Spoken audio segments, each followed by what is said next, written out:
somebody brings up AI and somebody says something about, what it means to be human. I'm actually not, I'm not totally sure that's the right question. Not that it's a bad question, but I'm not sure how many people think, I don't know, ChatGPT can tell me a recipe instantaneously. Maybe I'm not a human anymore.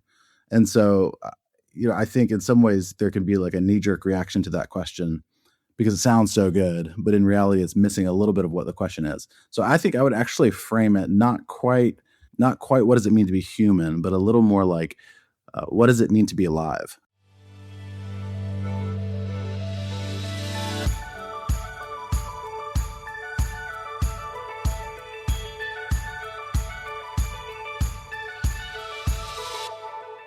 Hello, and welcome to the Shifting Culture podcast, in which we have conversations about the culture we create and the impact we can make. We long to see the body of Christ look like Jesus. I'm your host, Joshua Johnson. Technology is everywhere, and it's not just in the screens that we use constantly, and they're on your phone. You're constantly on your phone, right? It's really kind of ridiculous that we can't pay attention anywhere around us because we have screens everywhere. But we also have tools and technology that has been there for many years. The question with the advent of AI and others is, how are we to relate to technology? How do we live in this world of technology? So that's why I wanted to talk with Aaron Cline Hanbury.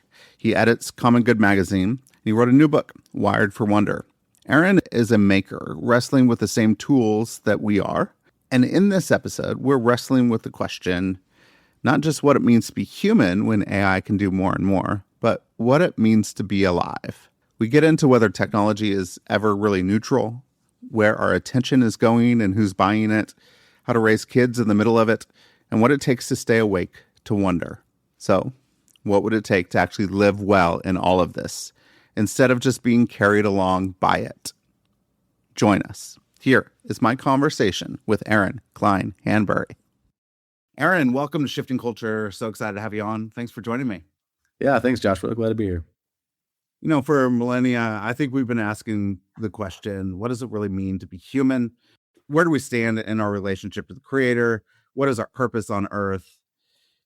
With the advent of AI and the technological age that we live in, are we still asking the same questions, or are there different questions we're starting to wrestle with when it comes to being human? Yeah, that's a good question. No, I think in some ways we're asking the same questions.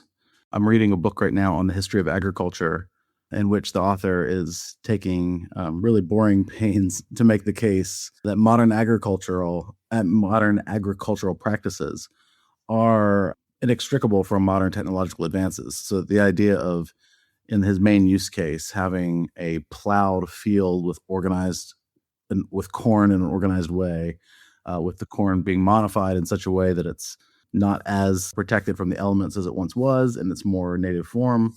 These are all things that humans have done to try to improve whatever access to food or the work of harvesting, all these things.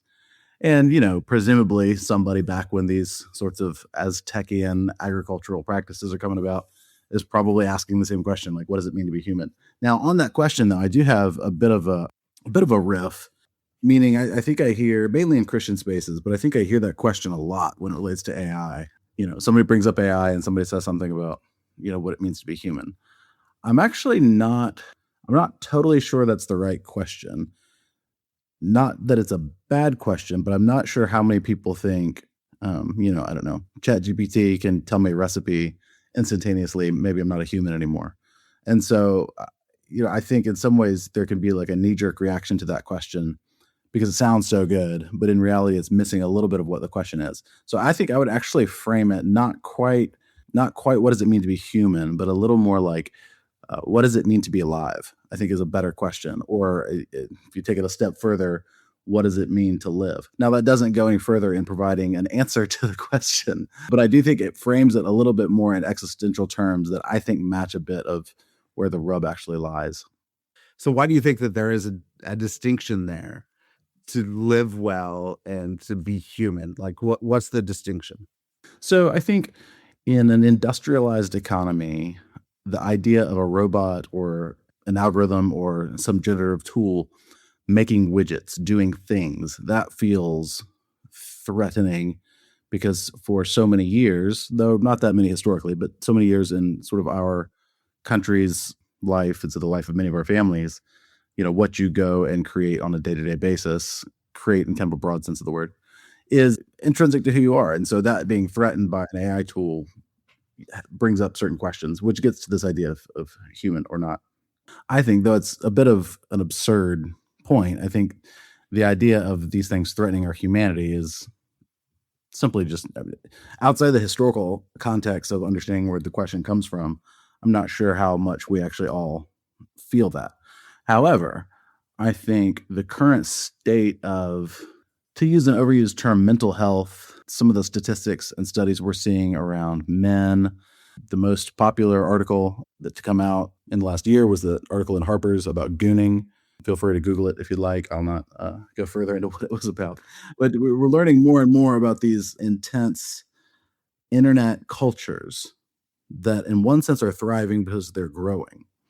But in another sense, the whole point of them is that people aren't thriving. There are places where people are degraded across the spectrum. What that could mean. I mean, I think we even saw this in probably the early 2010s when ISIS was all over the news.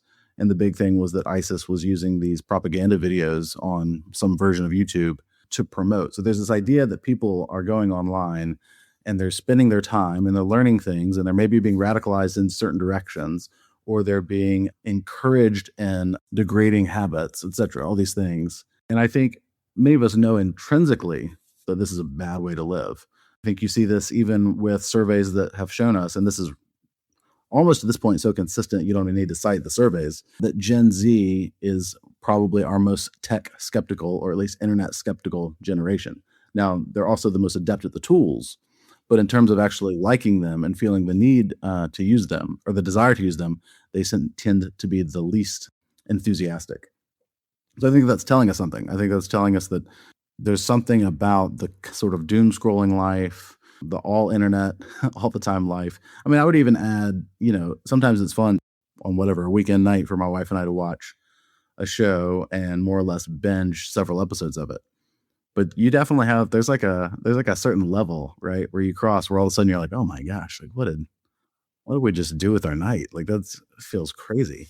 We finished a show not long ago. I wish I could remember the show. It was on Apple, I think, and we watched it maybe in 2 or 3 sittings. So, a good 2 or 3 episodes a sitting. And it just wasn't that good. Like there was no payoff at all. Like the only upside is that we spent an evening together on the couch, but that could have easily been spent doing anything else. All that to say, that's sort of a rambly way to say, I think there's something about the idea of these tools and the way we are spending or using our lives that feels a lot more threatening to me. We could go any other direction with that, right? So like attention spans down, rates of suicide and depressive and suicidal tendencies is up, both with adults and teens. There's the whole Jonathan Haidt thing about girls and adolescents that's been blowing up over the past 18 months or so.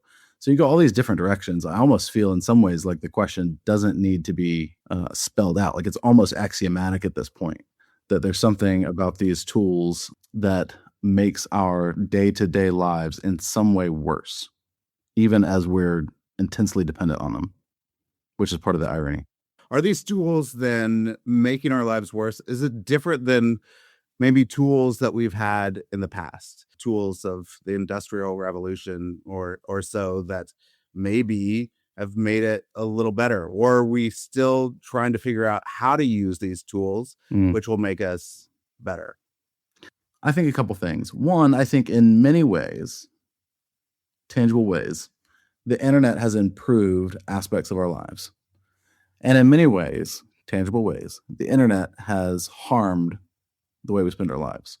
I think often of the omnivore's dilemma, the Michael Pollan work, where he talks about the extent to which GMOs, so-called cash crops, etc., can have effectively eradicated starvation around the world. I mean, we've basically solved starvation with what we can do with agriculture and food.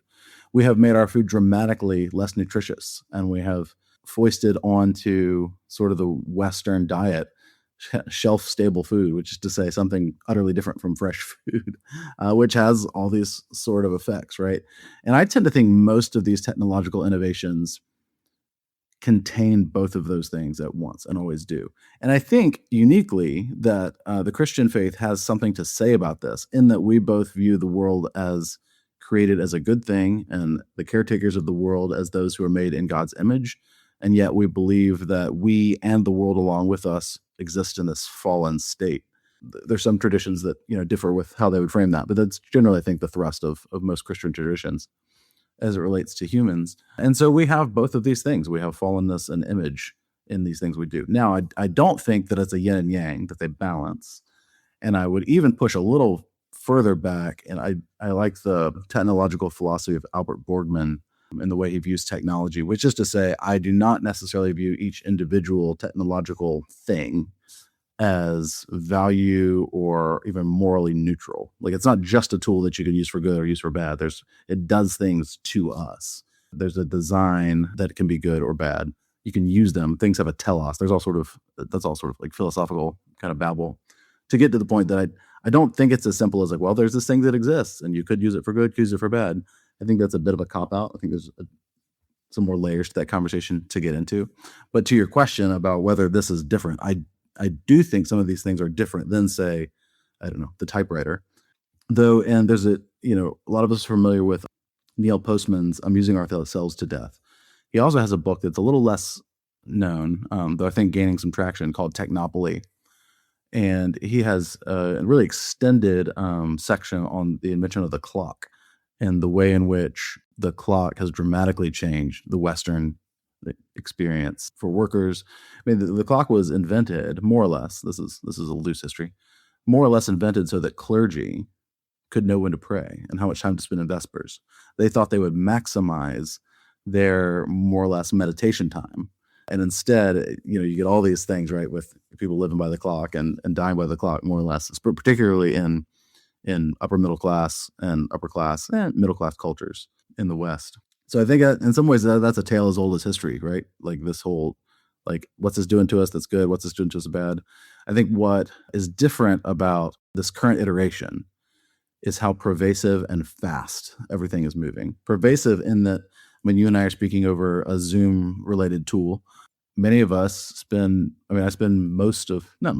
I spend a good portion of every working week on some sort of Zoom call talking with people, writers, interview subjects, coworkers.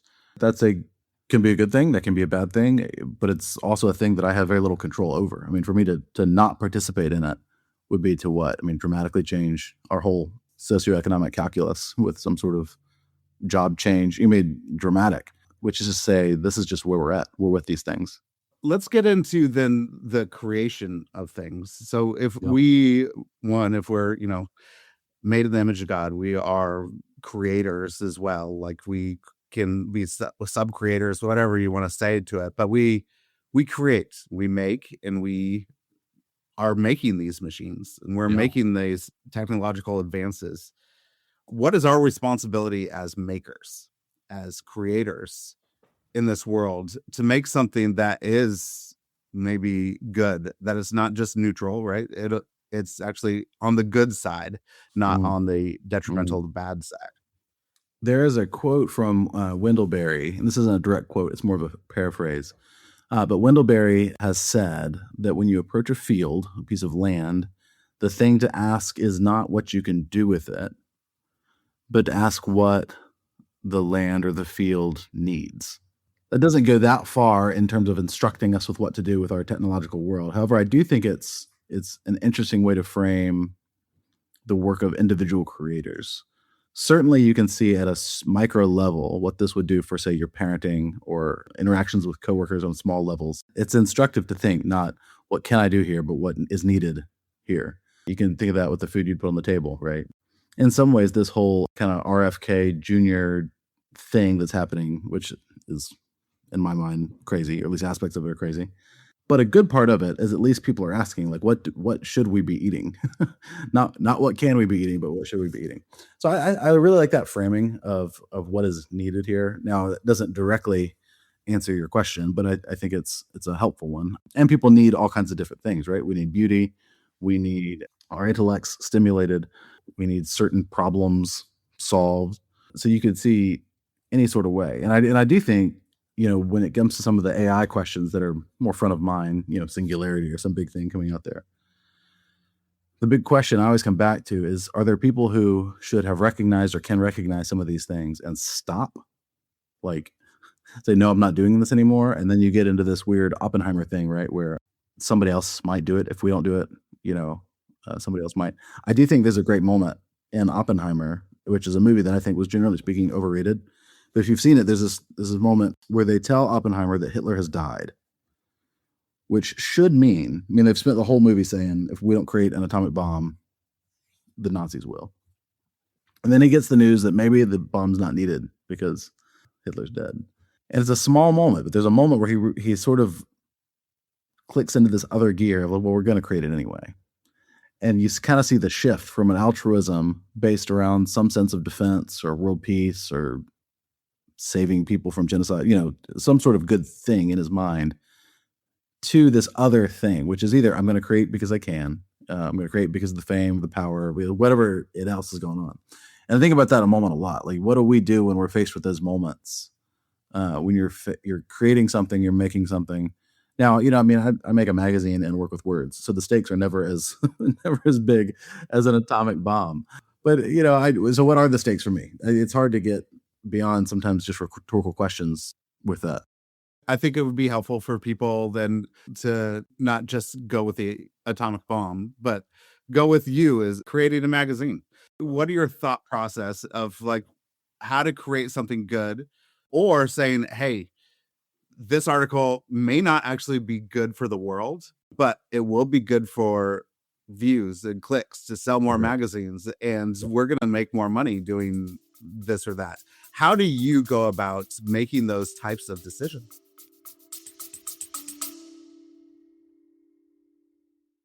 Hey everyone, thank you so much for listening, and thank you for supporting the show. If you'd like to support the show and get early ad-free episodes, you go to Substack at shiftingculture.substack.com, and with your subscription, you could have a private podcast feed in your podcast app where you get to download early episodes before anybody gets to listen to them. You could also support the show by going to the support the show link at the bottom of the show notes in the app that you're using right now. That goes to a page that supports the work my wife and I do around the world. That donation is also tax deductible. So if you want a tax deductible donation, you could go there. Or if you want to support the show by leaving a rating and review on Apple Podcasts or Spotify, that really helps new listeners find the show as well. So thank you so much for listening. Thank you for your support. And thank you so much for supporting this work so that we could see the body of Christ look more like Jesus. Yeah, it's a really hard decision. And I think there's an old truism, I guess, in journalism broadly taken, that you need to give some people some need to read articles, but to get them to read those, you have to give them some want to read articles. So you're always mixing this want to read and need to read. And by and large, I think that's fine, right? Like, I think, we tune in to, say, the Colbert Show or Jimmy Fallon to see whatever celebrity play some dumb game. And if he wants to, with those eyeballs, also bring in something that's important to him, like, I think there's something there that's fine, right? When it comes to our work, that comes up quite a bit. And we hit it more, I think, on the technological side than we do on the content side specifically, which is to say, we could monetize things better if we created an app and sent push notifications. We could keep more people on the website by doing every third scroll or whatever, putting more suggested readings. We do some of that. We don't do a lot of it. So we wrestle a lot with, can we create an environment that's the environment we want to create, which is something with a slower pace, something that we call is print first or print forward. So even our whole digital life as a magazine, we are trying to leverage toward something that you would sit down and read, in ink and paper. And so often we come up with things that we could do and maybe should for business sense, but feel like they would hurt what we're trying to do overall. Another big one that I think we still wrestle with is SEO strategy. I think before AI and AI slop sort of broke some of these mechanisms, the way the internet economy worked was by optimizing stuff on the internet for SEO. Some of that is not not necessarily that bad, right? Google has this thing and they tell us more or less what the rules are of allowing your stuff to show up. And so you more or less play by those rules. I don't think that's the worst thing in the world. However, how it's ended up resulting for us is, you search for something and you get a ton of hits that you've got no way of knowing if the information you're seeing is accurate or not. All you really know is those people knew how to play the strings of the Google system. They knew how to optimize for SEO. And so we all know, right? It's the thing that has the same question in the headline. That same question is repeated in the subtitle copy. It's repeated in the early thing. They ask, you search like, what's the best computer for teens? And then there's like a whole paragraph in the article dedicated to like, what is a computer? And like, they're just giving you all the hits. Or the recipe is like, 25 inches down to get you to scroll all the way through. I think all of those things are bad for us. They're bad for our attention spans. The content is crap. And it has sort of, in some ways, I think, shown the underwear of the internet editorial world. And so I didn't want to do it. I didn't want us to do it as a magazine. I think optimizing our stuff, and so far as we like tag it correctly, is fine. But adding articles out into the world where we're just doing it to attract, not just attract readers, but attract readers who otherwise wouldn't have been coming to us or even looking for the kind of thing we do, is just not something I wanted to do. Now, we have an SEO consultant and we ended up doing it because there's a certain contingent on our business side that wants us to, elevate a certain sort of viewership numbers. And it's been really effective for us to a certain degree. But I think that's one that internally there's still a lot of wrestling with. Not because SEO is like some moral issue or not, but because it is sort of this like, are you going to jump into the system or not? I'll tell you another example here that's fresher. Paul Kingsnorth, the sort of contrarian, agrarian technology writer, or whatever you would call him, just last week, I think, maybe the week before, sort of endorsed or proposed or suggested this thing of like writers against AI. Have you seen this? And it's like a badge that you can even like put on your website. And we don't use at our magazine any AI on the publishing side. We wouldn't publish anything written by AI. However, it strikes me that to label the material with a badge that's whoever against whatever, in some ways is a good sort of editorial policy stand, I guess. But it's also just playing by like the rules of polarized Twitter. like it's another way to virtue signal and to say, this is my camp and I'm over here. And if you don't have my symbol, you're over there. I mean, we all know these, like, remember Black Lives Matter movements, different sort of natural tragedies have happened and people have wanted to put like a blank black post on Instagram or something like that. And it strikes me as odd that some people who would generally speaking be critical of that kind of thing would be excited to post, a Writers Against AI badge. And I am entirely sympathetic with the Writers Against AI thing, but it's one of those ways in which I think internet culture has seeped in to everything, other things that we're making, and distorted it. So to get to that question of like, do we do things just to attract writers? Do we fight AI by participating in basically internet polarization culture? I don't know. That's what I actually had a phone call late last week with an editor whose magazine is all about it, to try and sort of work it out because it grates at me a little bit. How do we as humans start to live in tension of like, it's not just one against the other, but there's nuance in the midst of any of these conversations that we need to have. And if we just put it out and say, you're on this side, I'm on this side, we're never going to have any conversation and move forward. How do we show up in the world with nuance, living in the tension that may lead humanity to a better place than it is right now? Yeah, that's articulately said. I think the best thing we can do is have conversations in person whenever and however possible. For a lot of contexts, that's not possible. But I think there is something that we're able to do. I think brain science tells us this. I think personal experience tells us this. I think doing things like theater tells you this. There is something about being face to face with another human, and the intonations you pick up and the facial expressions, the body posture, that can communicate so much that we lose through a more mediated communication form. So when it comes to something like, you want to use AI for whatever, to write sermons or an email campaign or whatever people are coming up with, and I don't want to use it at all because of these fears. We can certainly draw lines in the digital sand and never talk to each other. Or if we do, it's just, quote tweets with takedowns and personal invectives. Or we could actually talk about why we think this certain way or what the nuances would be. And I just tend to think that one of the things that we get in person that we don't get online is some of the level of, to say humanity feels almost cheap. But yeah, there's other factors at play. Like there's a little bit of, I would be embarrassed to insult you to your face in a way I wouldn't online. And so I withhold a little bit and I use some soft skills and try to come to some ground. And I think that's partly what distinguishes us. This is where I think the question about what makes you human actually comes to play really well.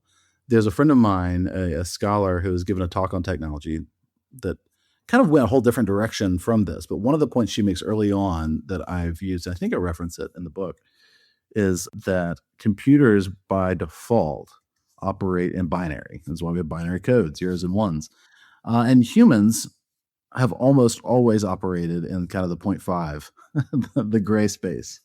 And to the extent we continue to lean into the black and the white world, we're participating in what you could call machine culture, or we're operating like computers.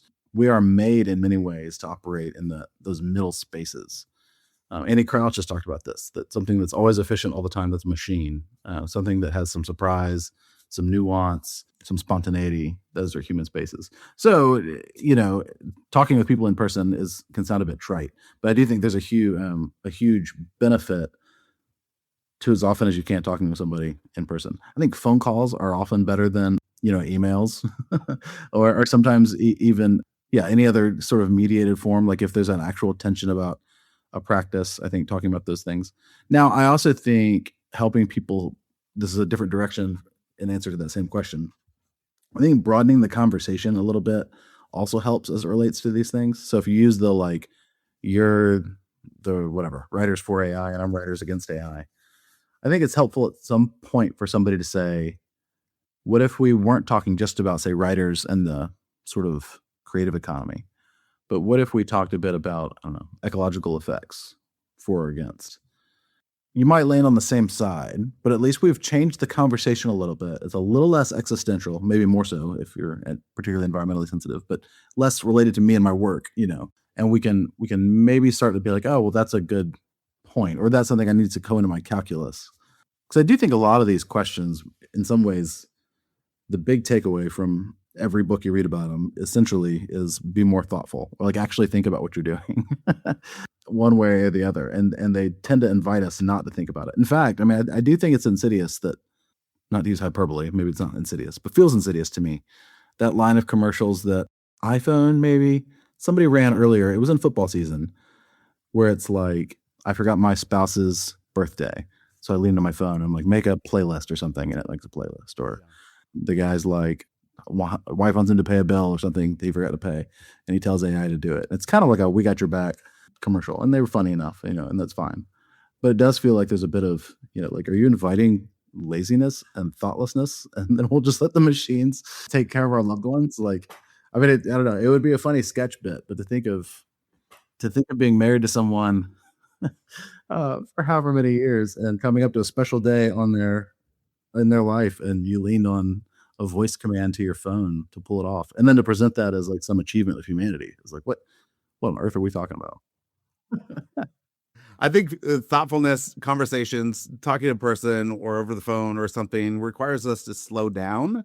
Sure. And we don't like to do that in our culture. We like to be efficient. We like speed. We like more.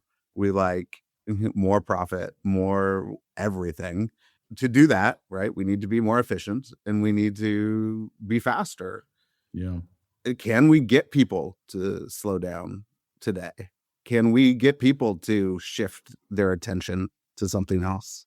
Yeah. So the question there, I think, is, will workplaces allow us to get to a place where we can slow down? I think schools are already getting there. There's a wonderful piece in the Atlantic this morning, maybe over the weekend, about a teacher who was all in on the all kids on all Chromebooks all the time thing, and how he since has backed off of that because of all these studies. Again, kind of the Jonathan Haidt piece that we were talking about. I also already referenced that Gen Z is wanting to be lower tech. Sort of the rise of the dumb phone again phenomenon speaks to that. Politics and entertainment, I think, will follow us. Meaning, I don't think they set pace near as much as they follow culture. So I do think a lot of this comes down to workplaces. Will they allow us to do more offline work? Will they allow us to be properly staffed up where people can get the things done they need to get done in a reasonable amount of time and go home? I think that would be the big thing that would help, because I think one of the worst aspects of the smartphone, and then COVID is the smartphone allowed us eventually, within kind of '07 to 2010 or so, it allows us to work from anywhere in a large part in terms of emails mainly, but emails, phone calls, updates from whatever Slack or whatnot. You can handle business on it for the most part. You can bank. And then COVID told us that, like, oh, we don't need to be in the same rooms at all to accomplish many of these on-screen tasks. Some of that is great. Like, I get the flexibility to go places with the family when they're out of school. Occasionally, if I forget something, I can remedy what I forgot, at a swim meet or something. And part of that's really good. But I think most of us recognize now that what it's also done is made the workday not 8 hours, but like 15 hours, like 15 crappy hours of work where you're sort of like kind of always on, you're like, oh, I could do that later. So you're also kind of off in the middle of the day.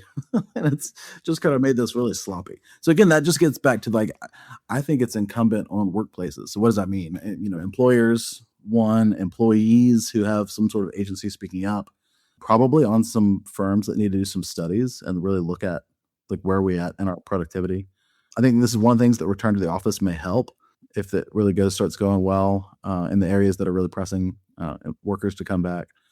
But without that, I say all that to say, one of the things I really don't like about a lot of technology writing, particularly in the Christian space, but also in the mainstream space, is they tend to minimize everything down to, like, tips, right? So, like, you should get a brick for your phone and then you would not have notifications. And all of that's great. But if my boss is still expecting me to have seen an email, whether or not I got the notification is kind of neither here nor there. Like, if I'm super stressed out the next day because I ignored a phone call, like, that doesn't actually help me. It has to be more systemic than that. And it just occurs to me that schools are already getting there. I think they're already going there. I think the next generation, so to speak, is getting there. But it really feels to me like the work and work culture is where we would need to lean in. And there's some people doing some wonderful work. Oliver Berkman, author of 4,000 Weeks, I think, has done some really good work on this. The 4-day work week, I think, is a good step toward this, which some countries are dabbling with and some companies stateside are dabbling with. So there's definitely some hope that way. But I think, that's how most of us spend our time is doing our jobs. And so fixing that feels like the first step, the next step. Your book, Wired for Wonder, a lot of talk about, digital space, and talk about attention and wonder and cultivating that. I think wonder is really important for us, but we actually have to see it for us to be filled with wonder, right? We can't miss it. How do we start to see it? The everyday little miracles of life that are there that fill us with wonder. One of my favorite things about having kids, and there's lots of great things about having kids, but I loved the ways in which things that I'd almost forgotten about became really exciting. So, I probably went 15, 20, I don't know. I went a lot of years not caring at all about trains. But as soon as my oldest daughter turned like 1 or something and there was a train going by, it's all this like, look, there's a train, it's on the tracks and it does this and it makes a noise. And, if you see the front and you do this motion, you might get a honk. And it was so exciting. And I think rhyming books was another one. So, like, Sandra Boynton, I'd always been a Shel Silverstein fan, but I don't remember reading Boynton when I was a kid. I guess I'm too old for when her books came out. But then when my kids came along and reading these books, they were awesome. And so I'd gone, my adult life up to a point, forgetting how awesome trains were, which is not the same thing. It's just a flower. Trains are an amazing feat of engineering and industry. There's all sorts of cool things there. The simple play of words back and forth, I hadn't thought about it in forever. I'd probably read some poetry and, enjoyed it or not, whatever.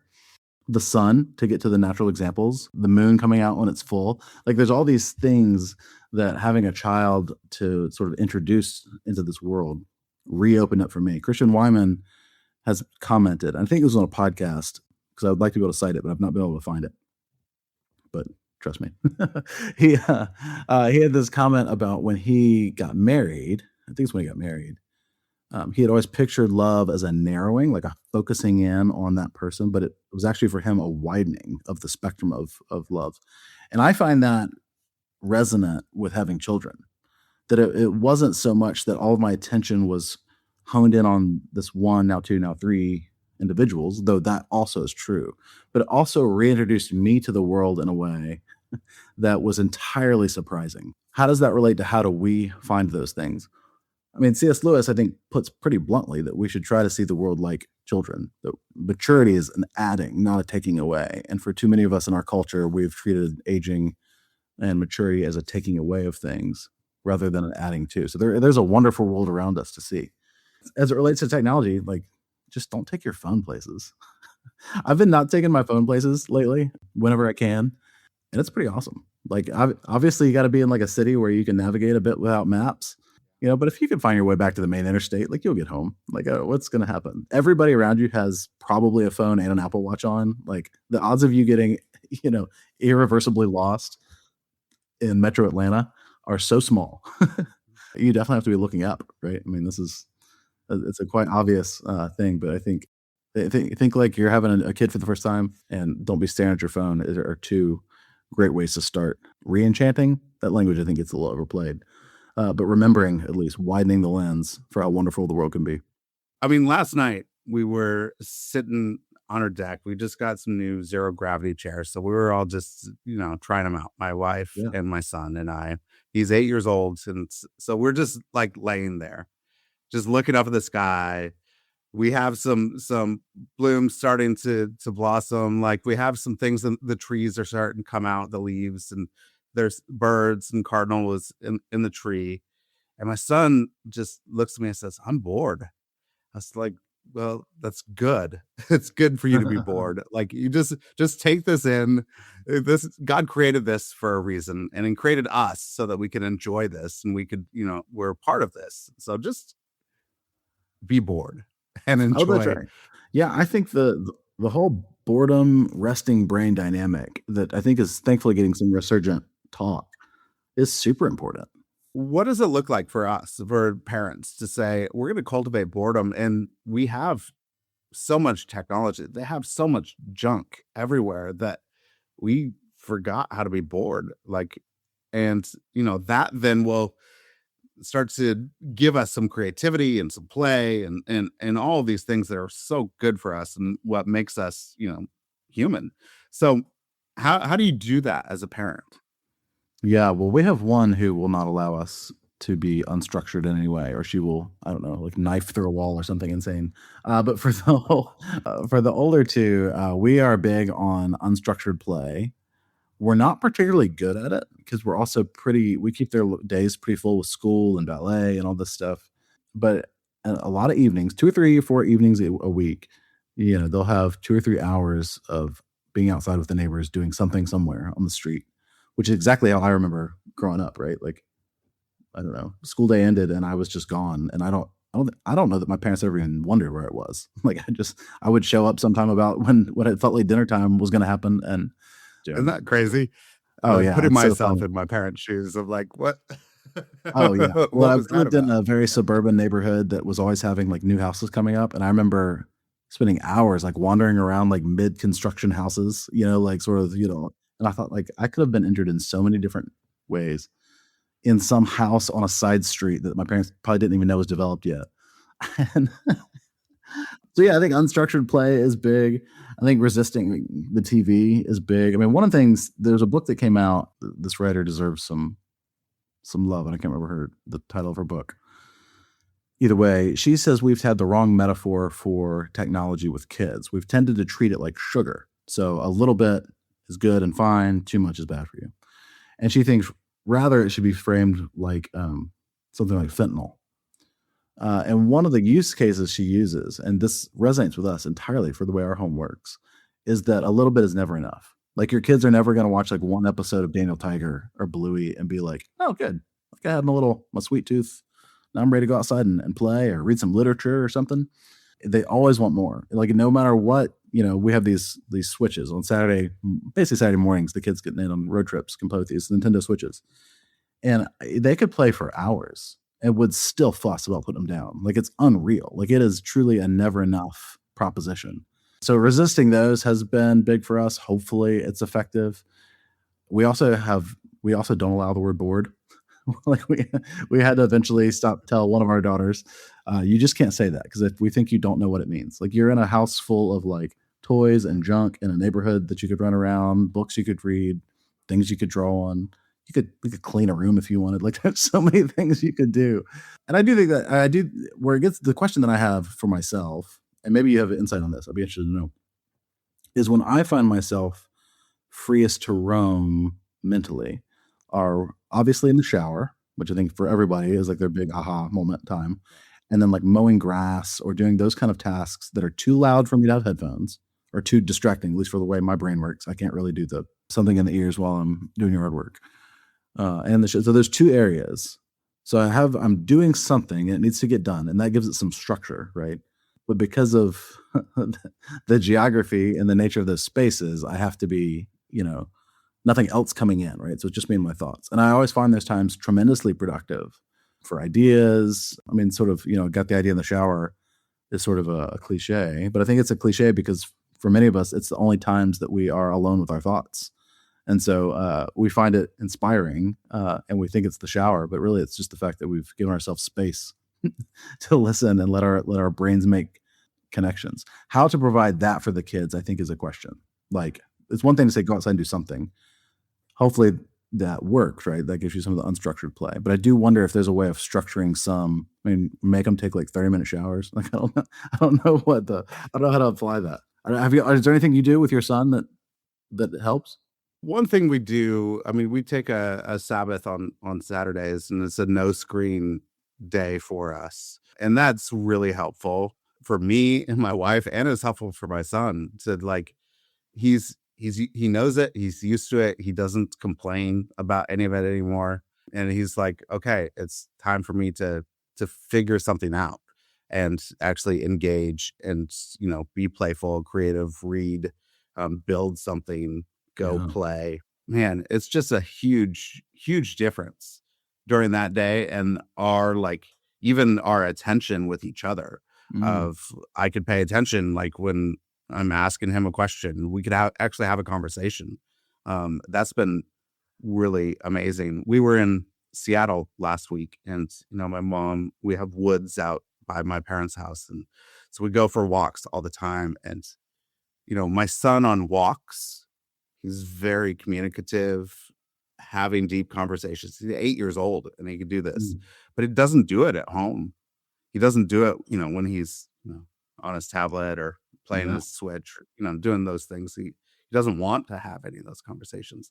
So that was really beneficial. And I was thinking, I think I'm the same as you. Like when I'm doing yard work, mowing the lawn, I have those thoughts. I could be creative. I could, have those when I'm taking a shower. Yeah. And also when I'm on a walk. I was thinking, like, when I'm on a walk and I don't listen to a podcast when I'm on a walk, like I like listening to podcasts. So it's hard for me not to. But when I don't, like, that's when all my creative ideas start to come. Like, because I'm moving, this is what I'm getting done. And then everything's flooding in, and it's amazing. It's good. That's what I used to do when I started, I was writing about movies, watch a movie. I'd go for an hour-long walk. I'd have like all my thoughts together. I could create. It was great. Did my first draft of whatever I was working on in my head on a walk. And that was really helpful. So hopefully I could do that with my son, right? Help him go for these walks and have those quiet times. Those moments. So how long did it take him to adjust to the Sabbath thing? Like how long before you didn't fight that? Just a couple of weeks. We've been doing it for about 3 years now. So he was 5. Yeah, I think that's going to be the key for us with kids, because I do think though I anticipate their world being a little less tech than ours, maybe it'll be our grandkids, but I do think we're going to see a reversal. Maybe not a total reversal, but I think we'll see a resetting of sort of digital expectations. I often think about you're in Kansas, right? So and maybe Kansas was like this. Certainly, Oklahoma. You read about the Wild West, and like somebody goes to Oklahoma and just like kills whoever was there, and is like, nope, this is my land now. And we go back and look at that history, and we're like, what? How? And I do wonder if like a couple generations on, they'll look back and be like, yeah, we just were like, hey kids, there's a bunch of like child pornography and fake news and like a bunch of stuff that we know is bad for your brains, and you should probably have this in your pockets at all times, right? Obviously, because it's free and we love you. So like I do think we'll look back at some point and be like, oh yeah, that was a weird Wild West. Hopefully not as bad as going to Oklahoma and killing somebody to take their land, but there's some pretty dark stuff out there. I think so. I mean, there's always a transition period when new technology comes to figure out how we use it, and usually the beginnings of it is kind of detrimental to us, and we like, okay, now we're gonna learn how to do it. The only thing for me, like going into the future right now, it seems like maybe like AI and what's happening in the future, these tech billionaires, there's like five white guys running the show and deciding where we're going. And it just feels gross because we don't have a say in like where we're going. Like, you're like, you made a point before, like, I think Anthropic is like, hey, we want a really good use for AI. We want ethical AI, but we're still going to just plow forward, because if we're not first, then, and so we're going to get to something that we don't know where we're going to get to. And that's right. I don't know. Well, I think your industry or your past industry, depending on how you see it, I think is a great example of this. I mean, I think we're in a really dark period right now for movies. I think movies are really stupid. There have been a few that have come out that are fine, but by and large, we're in this like everything's franchise, everything's megastar, and everything is, if it's not, I guess you'd still call it franchise, but like another Twister or something, like all the stuff that went on last year. And I think there's no way to explain that other than what it is, which is many of those studios now are owned by tech entrepreneurs at some level, tech billionaires, Amazon, whatever, Apple. And they're running film studios like they would run anything else. Like, what do people want? They like Star Wars. Let's give them more Star Wars. What do they pay money for? Harrison Ford movies. Let's pay Harrison Ford whatever he wants to be in this movie. And then like you just see this thing rolling on. And I think we're already seeing, just a bunch of sucky movies, like movies that are uninteresting. And obviously there's a couple exceptions, but they're exceptions. And, I think a lot about sort of that like late 70s through early 90s period where it felt like movies were just incredible and people pushing boundaries and doing really interesting things, strong acting. And now it's like, it's just not that. And I do wonder if the more power we endow upon sort of our tech moguls, we'll see that applied to other industries. Well, this has been fantastic. A couple quick questions, Aaron, at the end for you. One, if you go back to your 21-year-old self, what advice would you give? Oh, I'll tell you the easy one. This might not be the direction you want to go. I would go to law school. And I might still be doing the same thing I'm doing currently. But I am always struck by the fact that you meet people with law degrees who are practicing law and doing really well at it, who are, say, running nonprofits, who are in journalism. So they seem to have like a debt to future job flexibility that doctors don't get. Once you've finished med school, you got to be a doctor to pay off that huge medical school bill. Lawyers don't have that, but they also need lawyers in every city in the country. So almost like a nurse, you can go where you need to go. And it feels like every time I meet somebody who's got a law degree, they like can be stable. Like they can be doing what they want to be doing, but also have this like fallback and level of expertise. And, it's humanities and all this. That's what I would tell myself. Go to law school, regardless if you're interested. Great. Anything you've been reading or watching that you could recommend? Well, watching, I guess I just dumped on the the watching, the watching thing. So I'm reading right now a book called The Science of Storytelling. Maybe it's a relatively famous book. You may have read it, but I'm in the early chapters now on neuroscience and stories, and it's kind of blowing my mind. It's super fascinating. My wife and I are also trying with several other people to read Moby Dick this year. So I'm plodding through Moby Dick in no small part as an exercise in boredom, to work through something that takes this much work to get through. It's also very funny. I don't remember reading it before. I don't remember how funny it was, but it's funny. So I would definitely recommend that. What else am I reading? Oh, the history of food is also boring, but so far really fruitful and interesting. Wired for Wonder will be available May 12th. Yeah, give us your hope for this book. What do you want your readers to get from this? What do you hope it gives to the world? So, if someone goes to the book hoping for like tips or guides, they will be dramatically disappointed. And on the same side, I think if they go to it expecting, some like feat of like intellectualism that helps them understand the technological world better, they'll also be disappointed. So the sweet spot of non-disappointment is I hope that people feel like they're not alone in a world in which we're barraged by technology, both at work, as we talked about, with our kids' schools, with our own schools if we're still in school. Our church votes on things via QR code now. Like everywhere you go, you're just, everything is screen based.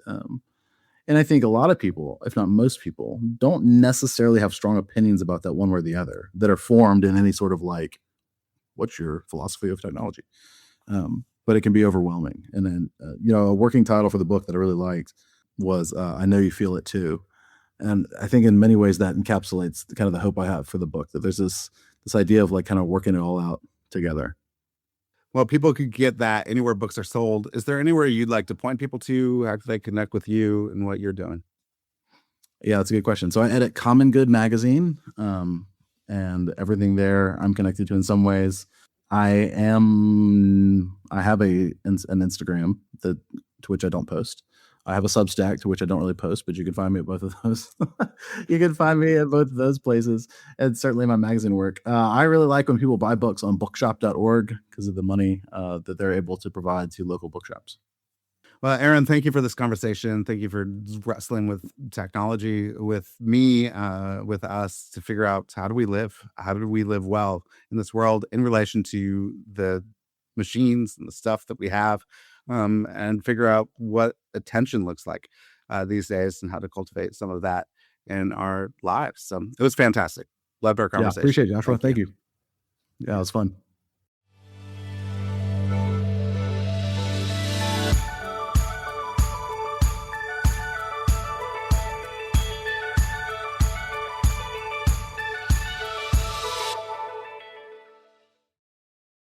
Thanks for listening to this episode of Shifting Culture. This show was edited and produced by me, Joshua Johnson, at Shifting Culture Productions. If you're enjoying the conversations, consider supporting the work by subscribing at shiftingculture.substack.com. For as little as $5 a month, you'll get ad-free early access episodes and other exclusive content delivered straight to your inbox. I'd love for you to not just listen, but engage. Reach out. Share what's resonating, and let's keep shaping culture together. Whether you're a listener with feedback, a creative with an idea, or a brand looking to connect with a thoughtful, engaged audience, let's talk. If you're interested in advertising on the show, I'd love to hear from you. Contact me directly for rates and availability. Until next time, let's keep shifting culture.